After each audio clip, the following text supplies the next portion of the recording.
పాడు జీవితము యౌవనం మూడు నాళ్ళ ముచ్చటలేరా. డాక్టర్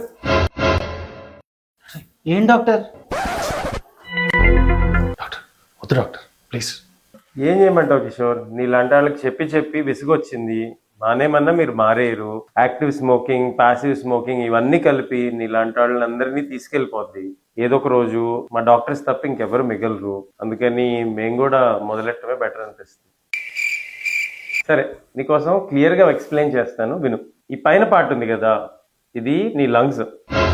స్మోకింగ్ చేసి చేసి చిన్న చిన్నగా నీ lungs over a period of years damage అయ్యి చివరికి ఆక్సిజన్ ఏమీ మిగలక కార్బన్ మోనాక్సైడ్ రిటెన్షన్తో కంప్లీట్గా పోతాయి. సో ఇది నీ లంగ్స్ తీసే. ఇప్పుడు ఈ సెకండ్ పార్ట్ ఉంది, ఇది నీ హార్ట్. స్మోకింగ్ వల్ల హార్ట్కి సప్లై చేసే బ్లడ్ వెజల్స్లో స్పేస్ చిన్న చిన్నగా తగ్గిపోయి ఏదో ఒక రోజు అది కంప్లీట్గా బ్లాక్ అయిపోయి హార్ట్ అటాక్ వస్తుంది. సో హార్ట్ తీసే.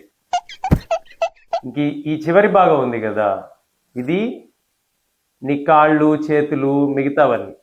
సో వాటికి కూడా స్మోకింగ్ వల్ల క్రమక్రమంగా రక్తస్రావం తగ్గిపోయి ఏదో రోజు పక్షవాతమో ఏదో వచ్చి మూలన పడి, కాబట్టి ఇది కూడా తీసే.